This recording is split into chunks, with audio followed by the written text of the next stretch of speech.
incidences took place. Would you have shared further experiences on what happened in Darul Ilshad Center, Gulunin, Machakos?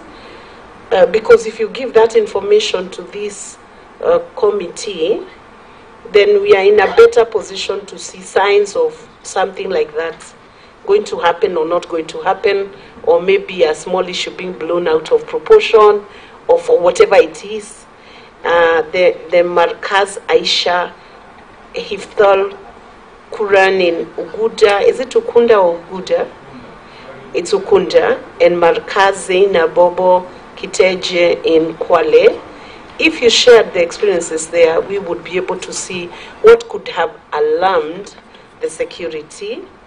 And do you consider that it is better when the security forces are overcautious as opposed to us finding ourselves investigating Shakahola? Is it better when security acts in abundance of caution, or when the security takes a laid-back approach and allows members to exercise their freedom of worship undeterred in spite of what is happening? Those are the two that I would request. If you can also supply the details of those incidences, what caused the mosque or madrasa to be shut, then it will be good for this. And then finally, you talked about the Quran, the use of Quran in your faith and Hadith. You said Hadith? Yes. Now, when somebody does not follow the teachings in the Quran and Hadith, what status do they get? What do you call them? Do you call them non-believers, or you say they are not Muslims, or who do they become? At what point do you start to say, this one actually is not in our faith, is hiding under the Quran? At what point do you disown and say, this is not us? It's only holding the book, but it's not the Muslim faith. Thank you, Senator Maina. I yield the floor to Chairman and your team. Thank you, Chair. I will respond to the first two questions. The second one of the Quran and Hadith, Sheikh will respond to that. Thank you, Senator Maina, for raising this issue. What we have said it deliberately, because we wanted Kenyans to know that these things have happened. It has happened to us, and we are treated differently. It has happened to Mackenzie, but Mackenzie is being treated separately. Under the same country, with the same laws, but different communities. Why is this happening? So if we want to stand on the higher ground, then unfortunately we'll actually be sweeping things under the carpets. We want these things to come out for the national conversation about how do we treat Kenyans. Madam Chair, one of the things we want to avoid, and that is the reasons why we have to bring these things out. We have to bring, because part of what normally radicalizes Muslim youth in this country is the feeling of being seen as not good Kenyans, not true Kenyans. You know, they are seen as people who are not, they don't belong. So, and when you hear the preachings, how these other people preach whenever they recruit the young people, they say, you don't belong. And you remember what happened in Beketoni those other days and other things. The messages, the narratives that are coming out from the terrorists when they attacked. What are they saying? And when we do things, when the government do things exactly on what others are saying out there, we fall into the trap. So it is better that we are saying these things ourselves and talking to you, so that you can actually find a way of how do we get out of this place. Because it is true. If Mackenzie was a Muslim today, Mackenzie would have not been in court. Let us speak the truth. He could have not been in court. You know where he would have been. Sorry, madam. I'm not, because I'm just saying what are actually been happening. Mackenzie's family would have not been where they are today. And all the relatives and the lawyers and everybody else. In fact, this good lawyer would have also not flown to Mombasa or marry and go and engage on other matters there. He would have not gone there. Because you know Omar would have, what would have happened to him if that person was a Muslim. Madam, we are just saying, Chair, what we have been going through in this country. And I think it's unfortunate that we are comparing it, but I believe that we are comparing it for good. We actually want to have something good for every one of us. So that next time such a crime happens, we should not be saying, why is this happening and not happening to the other person. That is the only reason why we wanted this thing to come out now, so that it is clear to every one of us. On the institutions that are closed, largely, most of the institutions that were closed, Darul Irshad, in Nguluni, and the other two, these are basically madrasa institutions where they train. The two are girls' institutions in Kwale. And the other one was actually meant to train revertees, people who are embracing Islam. Unfortunately, what we hear is that one person who has ever passed through Darul Rishad was caught in a neighboring country having participated in terror-related activity. One person. So when this person was caught, then the whole institution was closed up to today. And no reason ever given. Nothing. The institution is fully built. There's a lot of facilities. It has just been left like that, and nobody wants to hear Darul Rishad. And I even remember some few years ago, during the time of the late President, President Mwai Kibaki, Muslims, we went there as leaders and we demanded that this institution be opened. In fact, the President promised that it's going to be opened. It has not been opened up to today. So these are some of the issues that we feel that when we see the other day, when the other church was closed temporarily in Mombasa, in those areas of Kilifi, it was opened the following week. And in fact, the preacher was the suspect himself. The person who was arrested, he went back to his church and preached. But here, on our experience, you will not be alive. You will not be known where you are by the time the institution is open. That is why even an electrician was removed from the mosque and taken up to today. Nobody knows where he has gone. That one was not even a preacher. He's just an electrician, and he has found himself in such place. So, and finally, you also remember the incident of Professor Hassan Andwa, who is a lawyer. He represented his client for quite a while. Then when the client was released from Kamîtî, and then what happened to Hassan? He was abducted the same day, in the evening, when he went to pray in Jamia Mosque. Not on anything else. He was just a lawyer of the suspect. Nobody knows where the suspect is. So these are the issues which, as a nation, we must find a better way of dealing with crime. If it is a crime, let it be a crime. The way we deal, if it's about using the judicial system, let all of them be used. Let the judicial system be used. If it's extrajudicial killing, I don't want to say it should be used, but yeah. Chairman, Thank you, Chair. I'm trying to follow your argument. So if it's extrajudicial killing? I really don't want to say that. Okay. Mr. Chairman.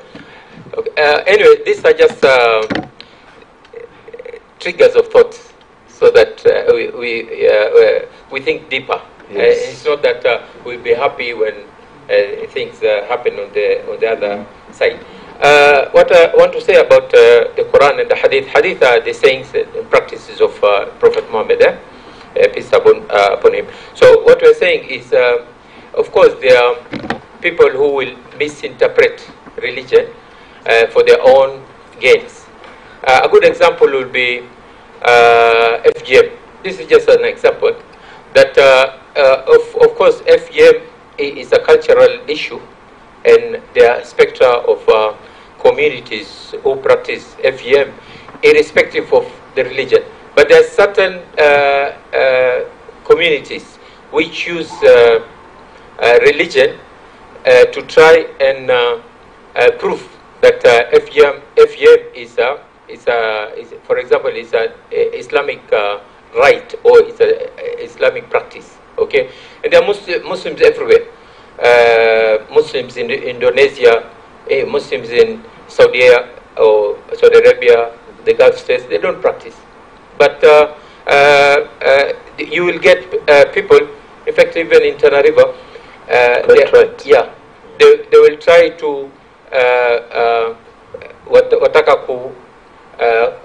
justify FGM in the name of religion. So this is this is what we are saying, that you should not misinterpret religion for your own whatever malengo yako mwenyewe. Okay, so religion is something else.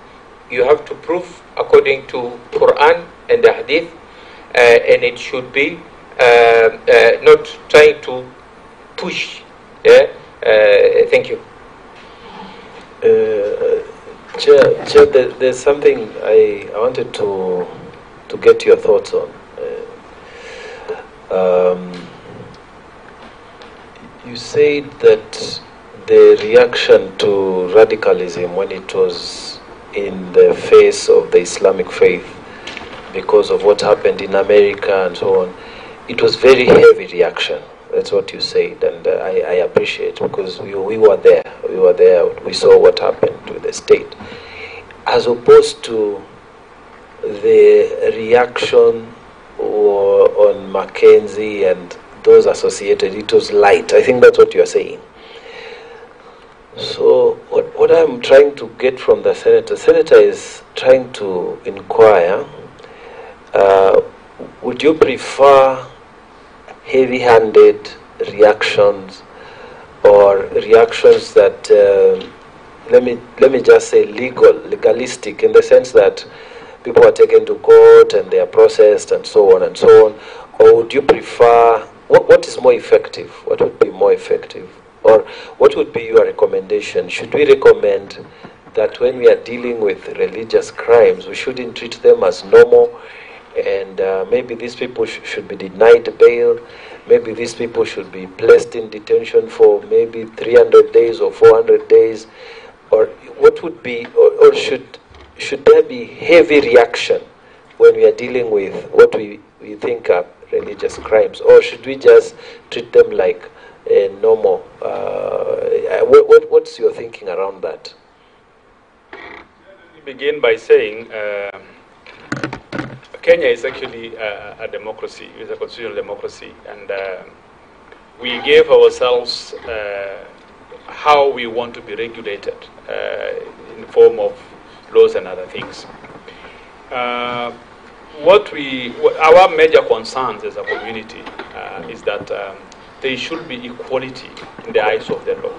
So they should not be, you should not be seen that you are being treated that way and the other one is treated that way. Because, in fact, some 4 days ago, I think it's also important to mention, another Muslim teacher was actually abducted. We don't even know where he is at the moment, from Nairobi here, from Eastlands. Sorry to hear that. Yeah, and so even when we are talking about Shakahola, just an abduction the other day on the other side, and I know we are supposed to be actually going to see the DCI after this meeting on the same concerns, because it brings a lot of questions about what is going on. But the community, we have been crying for equality before the law. So if that is guaranteed, we have no problem. We are all Kenyans. We can always through the leadership of those of you in the House and other places, we can also legislate on how we want to be governed, how we want to deal with the crimes of this nature without any problem. The problem is that when we have the laws and then we set aside these laws for this group, but when we want to deal with this group, we remove those laws and we deal with them. That is where the problem comes in.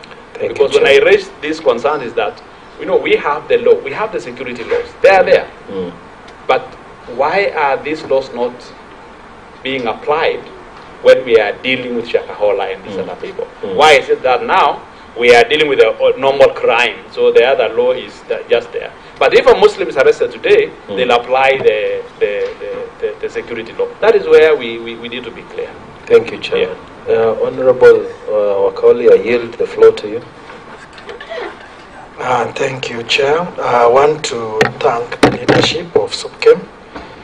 I think it is on record, Chair, that just this week I asked about the matter that our ABO Chair has raised about the abduction, and to assure you that it is in our files and we are following it up as well. Number two, is a very technical question to our good friends.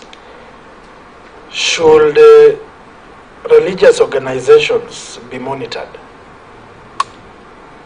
If yes, monitored by who and in which way?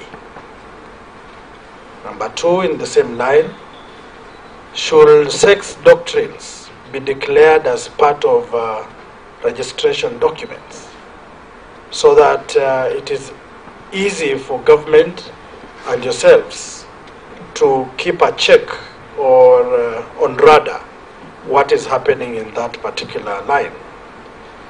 Number two of the same question, should lifestyles of religious leaders and their followers be an issue of concern?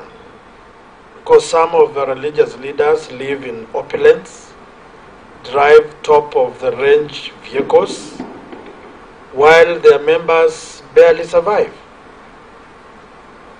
And one or two questions in the same wavelength. Are there any regulatory measures against religious leaders who have been accused of financial exploitation of their congregants? What disciplinary measures have been taken? Do you as SUPKEM do a financial audit of your resources? Are the tithes and offering transparent? These are questions that are cut across the religious organizations. But today is your turn to give us your part of the story. Thank you, Chair. Thank you, Senator. I yield the floor to the chairman and your team.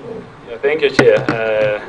It is true, he said technical, yes, there are technical questions.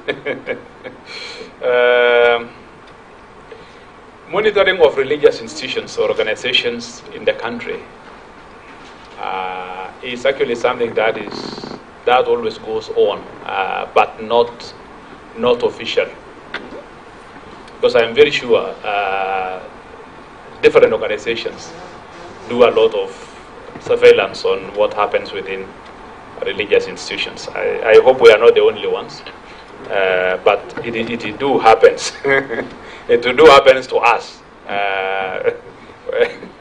most regularly, and you know, we have lived to that because we do our things in line with the Registrar of Society's demands, because the Registrar of Society here is now the regulator of the societies, because most of the religious organizations are under the Societies Act.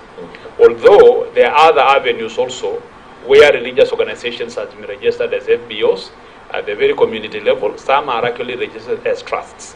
So I think there is also need to find a common place where the religious organizations can be anchored on, so that it is quite clear that if you are talking about a mosque, you are talking about a church, you are talking about a temple, who is the regulator of these institutions. Because putting all of them under the society, which now they'll be dealing with so many other groups, becomes a little bit tricky, because they may not really be able to do the monitoring, as has been said. And that monitoring can only be effective if the umbrella bodies actually have a mechanism and a certain responsibility shared between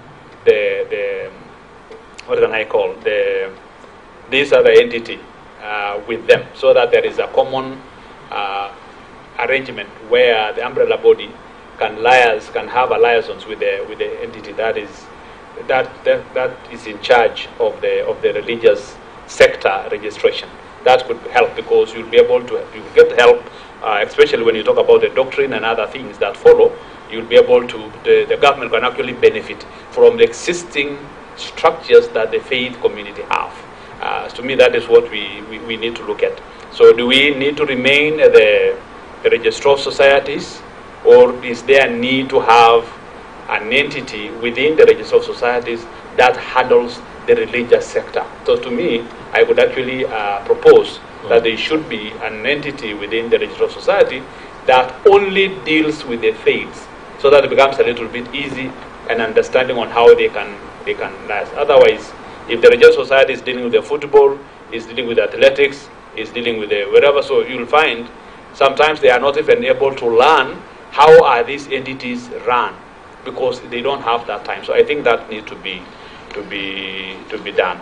The lifestyle audit of I wish we could also get something that we can be audited for. Unfortunately, most of our preachers happen to be very poor because our systems are totally different from the other faiths. Because in Christianity, someone can found his own church, and you become the preacher, you are the everything of that particular church because the church is yours. In Muslims, you cannot establish your own mosque and now decide to be charging, that one doesn't work on our side. On our side also, you cannot demand you cannot even ask that you pay something, give sadaqah. Sadaqah is a willing thing. So you either come, you give, or you don't give. So we don't have that kind of a practice. So that's where we also have a coalition in terms of whether they need to be audited. But if in a situation where it is necessary, then it is necessary to always do that audit, the lifestyle audit of those in places of leadership at the religious sector. Because just like every other sector, in this country we have a very bad culture, unfortunately, where people take advantage of the places that have been put in place. Somebody wants to exploit whatever little resource that is available in a place that he has been put, either by he has found himself in, or people have entrusted him or her to be in that position.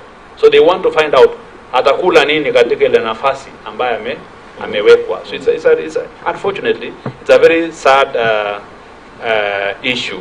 And as a council, of course, we do the audit. SUPKEM is a society with a membership, is a corporate membership organization.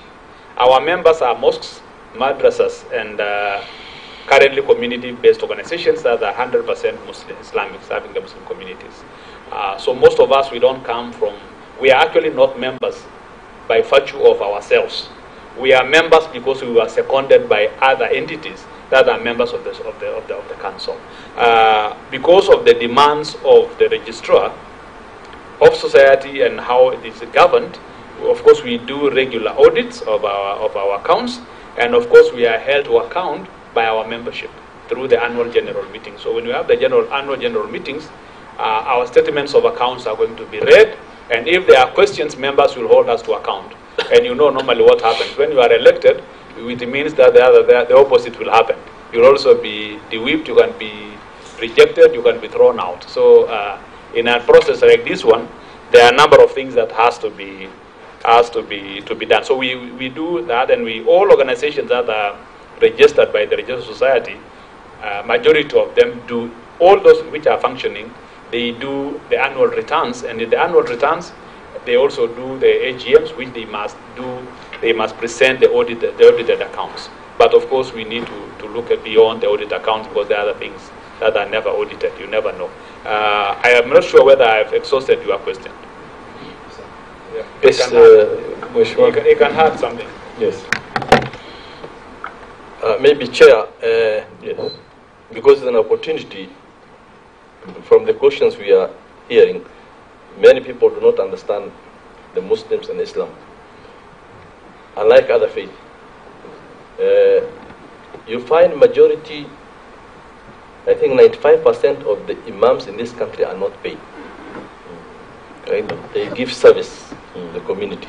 So when it comes to audit, you audit somebody what if he's in control of that. Two, in every mosque, there are committees who normally appoint the imam.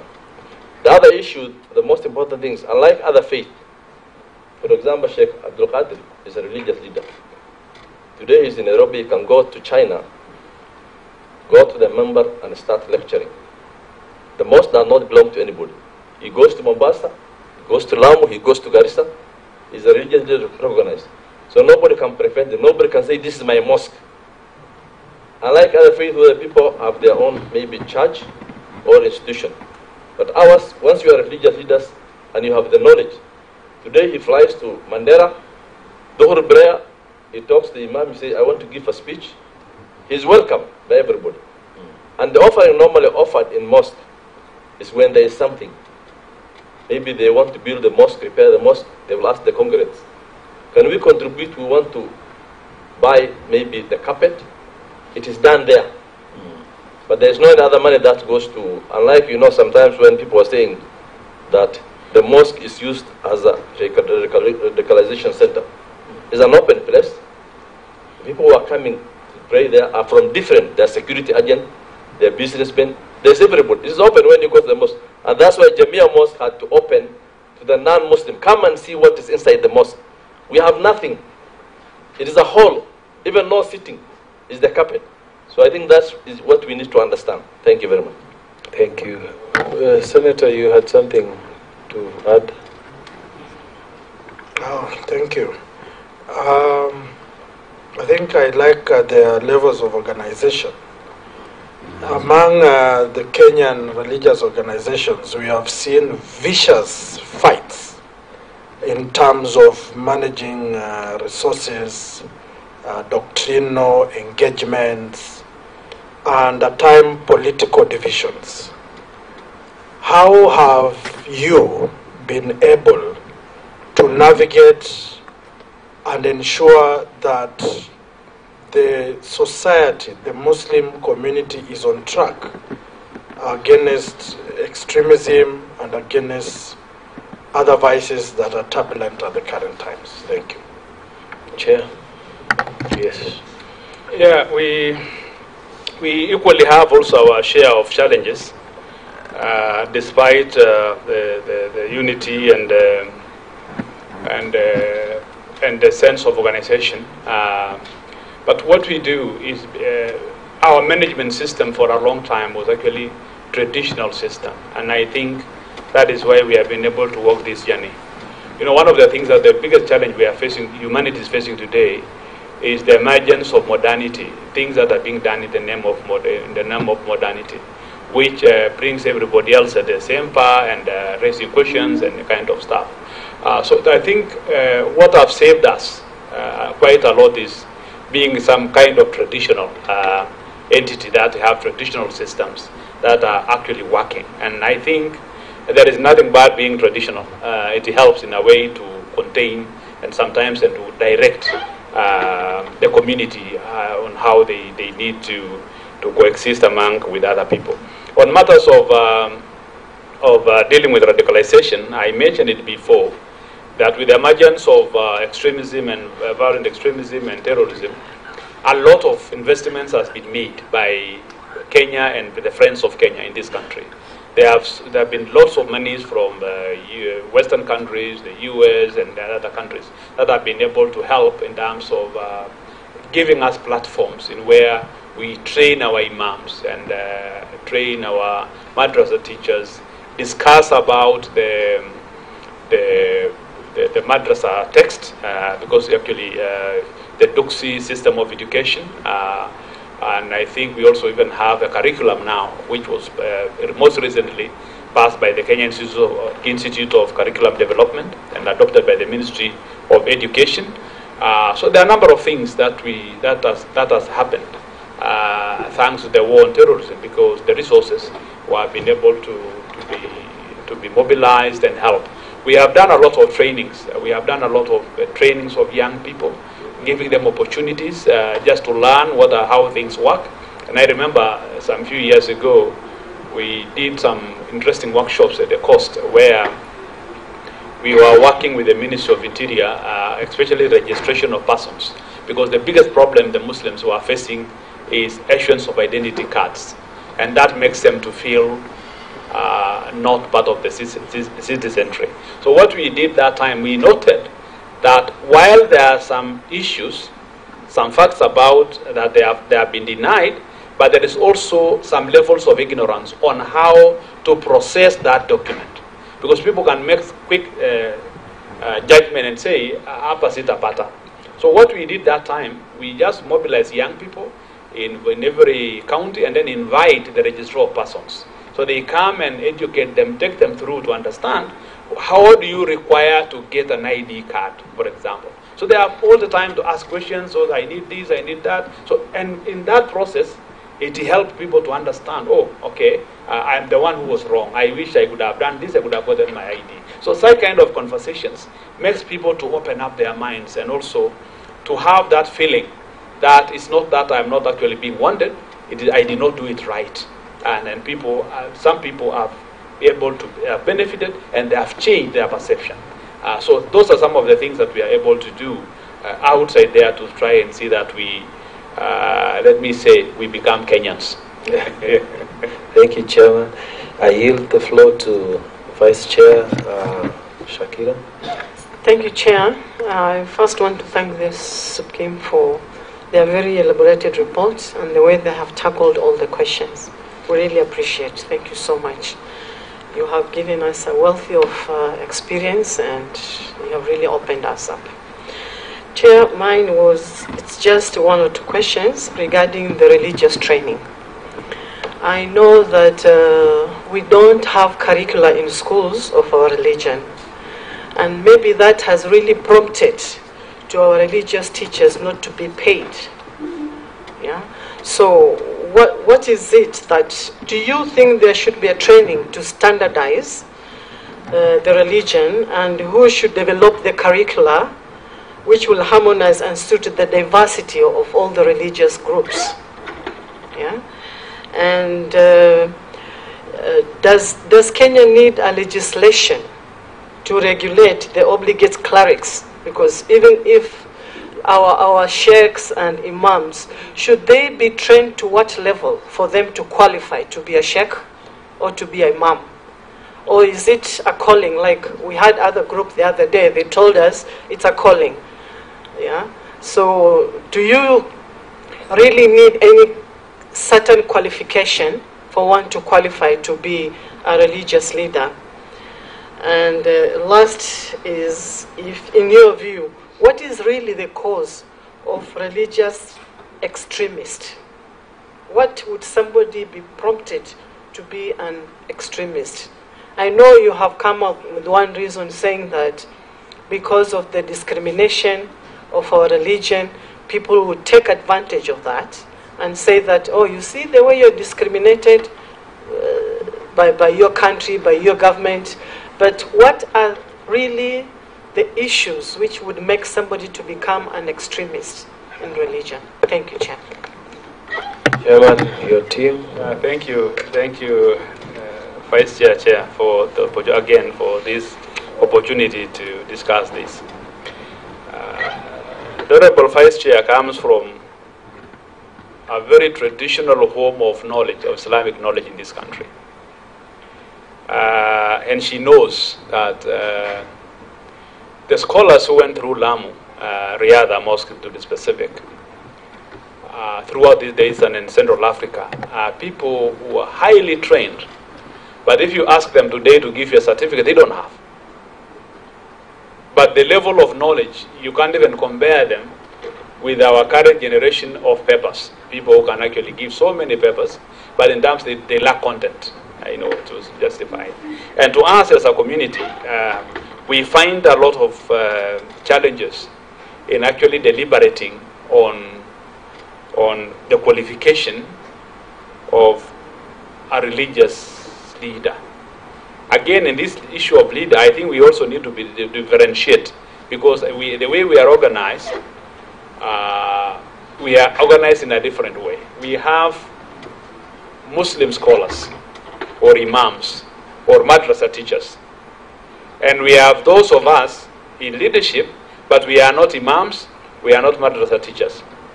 So we fall under the same category, but with different roles. So when you come to specifically now the area of those now who are actually entrusted to discharge the duties of educating the Muslim community, qualifications will not be the right thing to do. There are ways of how the community evaluate those who qualify to offer the services in a mosque. Either to be the imams, to be the madrasa teacher. There are certain criteria exactly of who becomes. I'll leave that one also the Imam to talk about it. Standardization of the curriculum is really a very, very difficult thing to do with our society, because when we were talking about this curriculum, the curriculum of madrasas, we have a lot of problems, because if you get a scholar who went to Al-Azhar University in Cairo and he opens a madrasa, he will use what he learned in that institution. You get a teacher who went to Riyadh in Lamu, he will use the Lamu curriculum, which is carrying in his mind. That's actually it's not written. He just knows this is what we do in this. That is what he came up with. Likewise, other institutions that they come up. So we have a very rich kind of scenario where people are actually teaching using the curriculums of the institutions that they went to study. And that's why we have this very rich tradition of different people doing different things in mosques, in madrasas, and other places of faith. So we also find that standardization is a big problem, because the challenges we have had, even the uptake of the madrasa curriculum has been very slow because of that. The people are very uncomfortable with the standardization. They want to keep the teachings of their grandfathers, their great-grandfathers, intact without interference and whatever. Because everyone else feels maybe this one is shallow. We need a more deeper knowledge than what we see here. Because we want to standardize, that is what it is. Then the other challenge, and that is the bigger challenge, is that we talk about the curriculum, but there is no institution providing the training of those teachers to use the curriculum. So it's one thing to have the curriculum, but it is the other to implement that particular curriculum.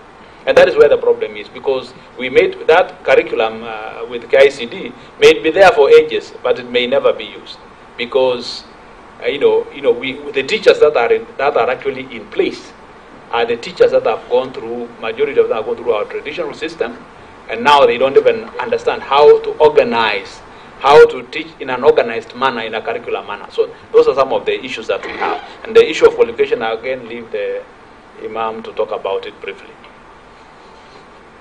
Okay, through the chair.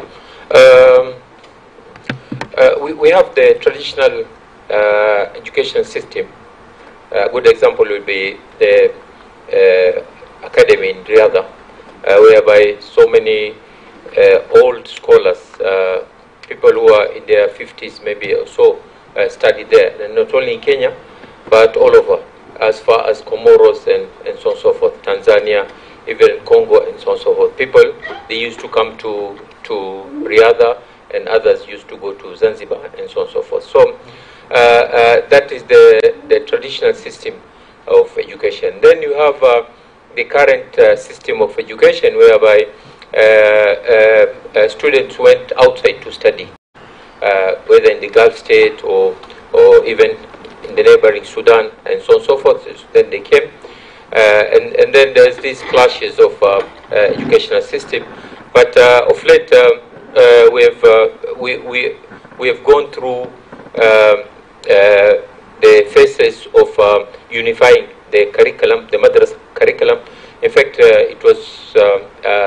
it passed through all the systems last year, after about 7 years of taking views all over the country and so on and so forth. So we are in the process of standardizing the madrasa curriculum, but it's a journey. It's a long journey and tedious and so on and so forth. But what we're saying is, as a short-term remedial, is that let every faith regulate itself, because every faith is unique. We have our own systems of controls and check, and let every faith regulate itself. We'll put all the guidelines in place, and then the ones who don't qualify, irrespective if they have the papers or not, but they can go through a system of interviews and so on and so forth, and then monitoring and evaluation. It can be done by the same regulatory body. My humble suggestion would be, we have a body like the Registrar of Society, but specifically regulating religious bodies. And all the religious bodies should be inside that that body. Then if you have an application from a Muslim or Islamic institution, then that department will take care of that. And the Catholic and the Protestant and SDS and so on and so forth. So that, but it should be in a way whereby it regulates itself, just like any other organization. For example, the media is regulating itself, the lawyers are regulating themselves, and so on and so forth. Thank you. Thank you very much. I don't know if any senator has any other thing, maybe because I think we are going to close. Senator Maina, anything? Senator Wakoli? There was just one question the chair would have addressed. I like your in-depth of the knowledge of matters religion. The issue of whether you find, I asked about caution, because when you're dealing with the security, would you rather, when they take the cautionary measure of warning and saying, let's pause this faith or this religion or this madrasa, or would you rather, when we deal with the Shakahola, which is, how do we balance that? I had asked that question. I'm not sure I had the answer. What is the balance? How far does the security apparatus go to ensure that we do not get to where Shakahola took us? So before I give you, I just want to ask if Senator Wakoli, you have anything else? So you can tackle all of them together. I think she has just asked what I wanted to ask. All right, thank you. Senator Shakina? Mine is just to say that in as much as we have different learners from different areas of religion, I think there's importance to harmonize all the learnings and come up with a curricula which will help our children and our schools, because that will only give the opportunity for our religious leaders to be paid by the government. Because now, that is one issue I remember we discussed with Sheikh Dor when he was in parliament, that our Islamic teachers are not paid because of lack of curricula.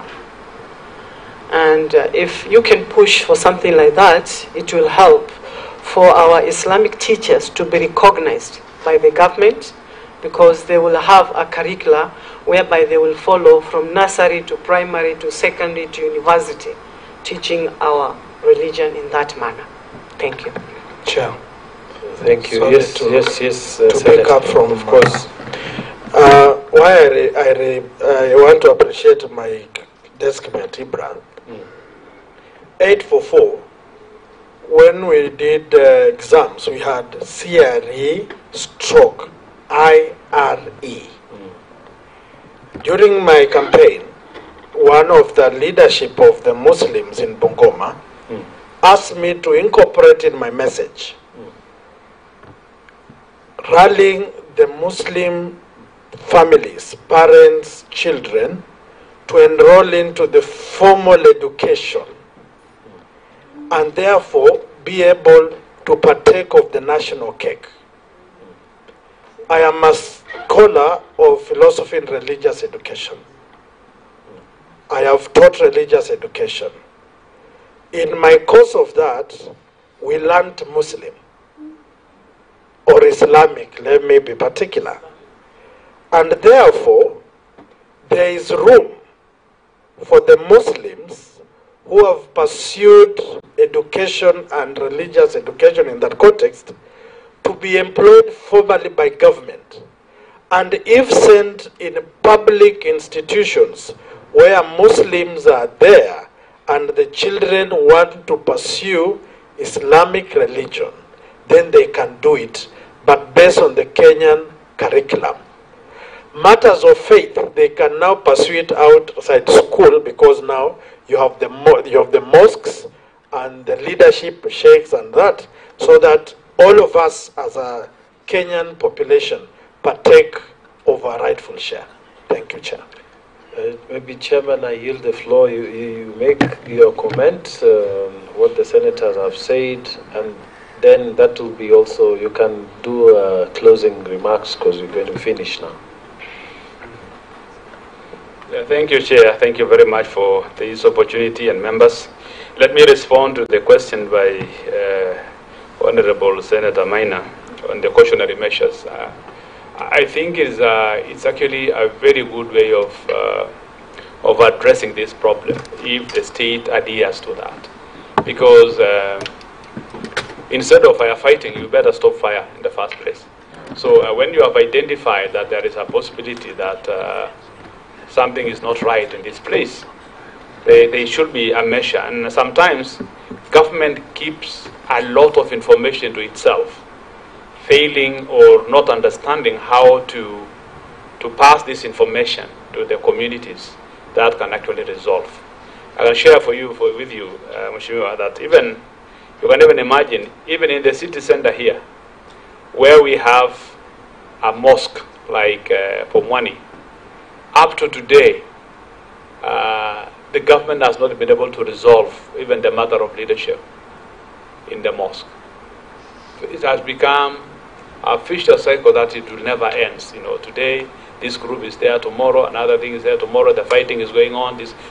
Those things do happen. And why? Because when government tries to respond to issues, they actually want to go directly to their problem, but not understanding the dynamics, what informs that, what makes that problem to be the problem.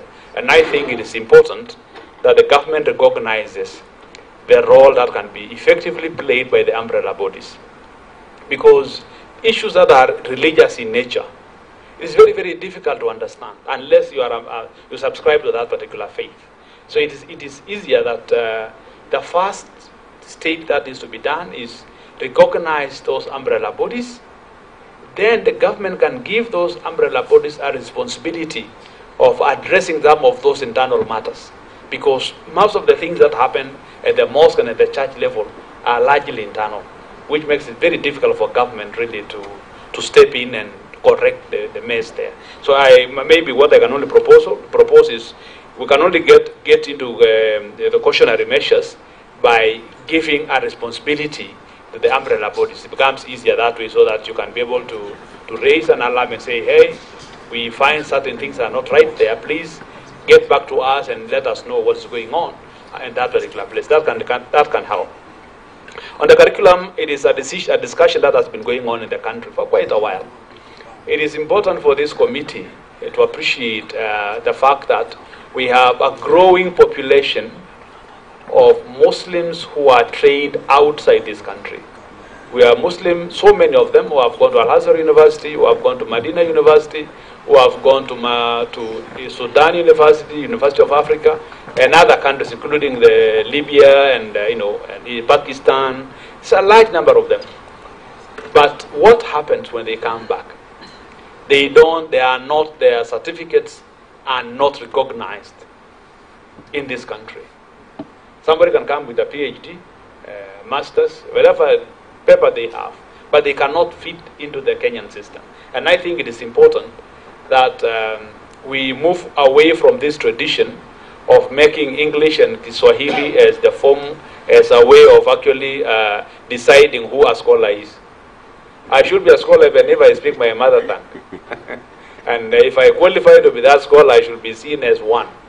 Not because I don't speak English and I don't speak Swahili, then now I'm being pushed aside. That is the problem that we have. So many of our scholars are trained in Arabic. They are Arabic trained. But you'll find that some of them are lawyers, they have done Sharia, they have done education, they have done Hadith, but they don't fit into our system. So we need to think about, and that could only be legislation, because these people have a place and a role to do in our education system. I know sometimes I had a good friend of mine in Kenyatta University who was teaching then, and he was not a Muslim, but he was teaching Islam in the university. And many other. I also know my son was actually being taught by IRE by a Christian lady who is not a Muslim. She's a Christian, but she has studied IRE as a subject. Okay, so what about these people who speak Arabic? They should be given that opportunity because that is their area of specialization. And that needs to be, in my view, like whatever Madam Deputy Chair have just mentioned, this is a matter of legislation. It requires some legislation to really accommodate these people who have certificates or degrees, whatever, to go and qualify to have a role in our education system, than just leaving them at the periphery, and they become actually, they may actually turn to be weapons. They can be weaponized and used by people because of the frustrations they go through. So I think it is important that that is also taken into account for the purposes of giving them an opportunity as well. And finally, Chair, allow me on behalf of the team and on behalf of the Supreme Council of Kenya Muslims to thank you most sincerely for this opportunity, the time that we have gotten in this place, the discussion and the questions that have been raised. We are very happy, and this shows that you are actually looking for something. In my native place where I come from, I don't want to say it in my language, but I'll just try to explain it. We say the one who is looking for the truth is not equal to the one who is trying to conceal the truth. Meaning you can actually be able to get more than what we have, because you'll be able to read between the lines what we are saying and maybe what we are not saying. And you can also have an opportunity of comparing what we have said and what others have said. And by the end of it, we expect to get the best out of this committee. So our country would actually be a safer place where when you are introduced as a religious leader, people should be safe and happy that you are around.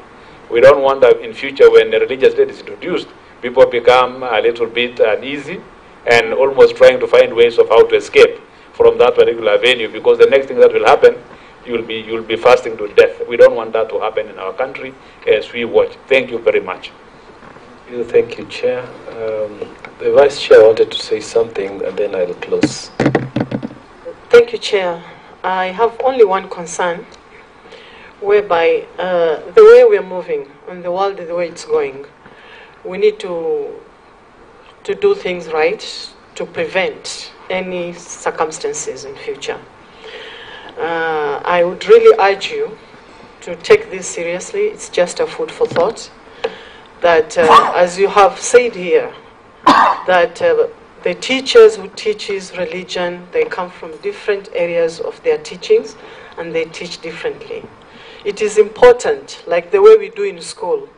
A kid in Standard 1 in Lamu should be learning the same as the kid learning in Nairobi or Mandera or wherever, any other area in the country.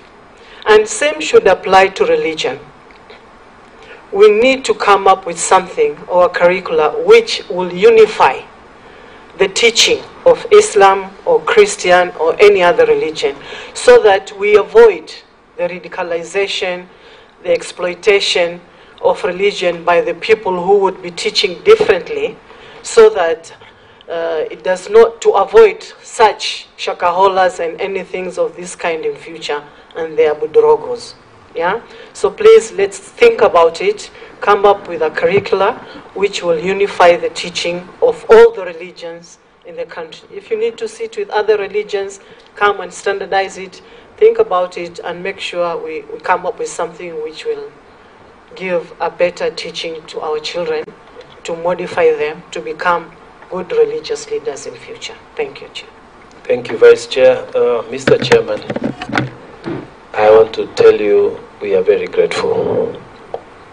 In our Pokomo language from Tana River, we say when you go to a meeting, you go with one,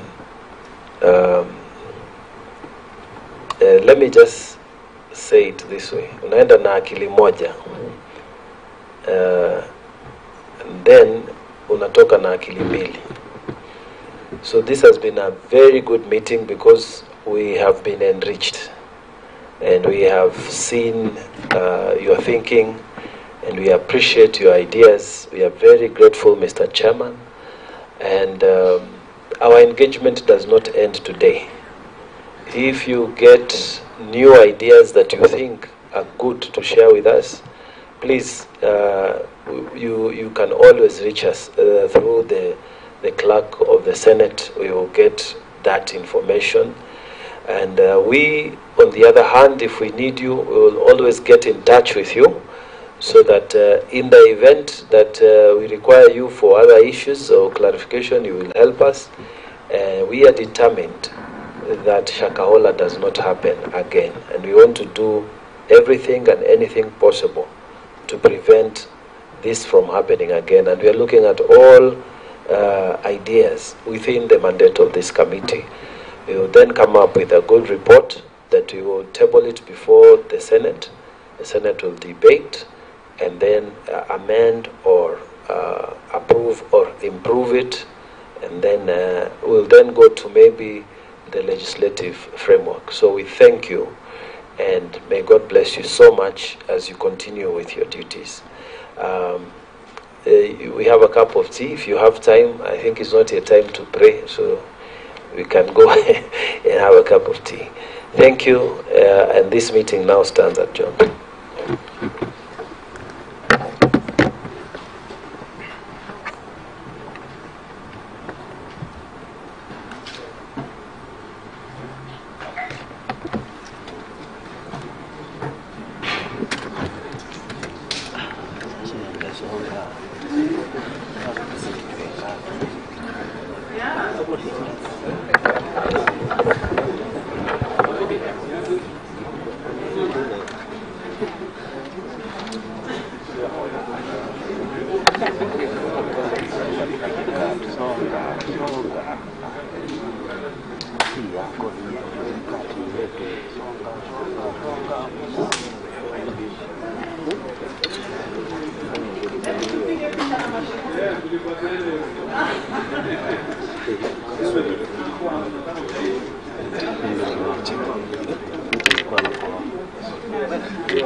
John, nabaki na HDMI ama?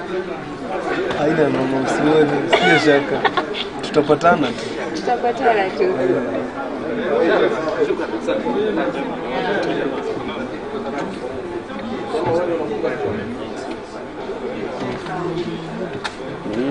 Siende. Nimebaki na 100 minutes. Hilo nataka kufanya. Tukimaliza hiyo ndo naenda.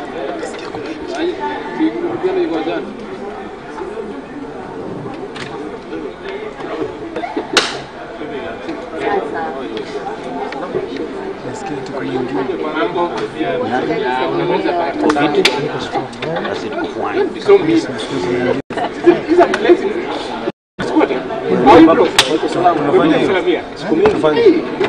Oya, nakusikia tu. Harakisha mambo. Nani anakuja mwingine?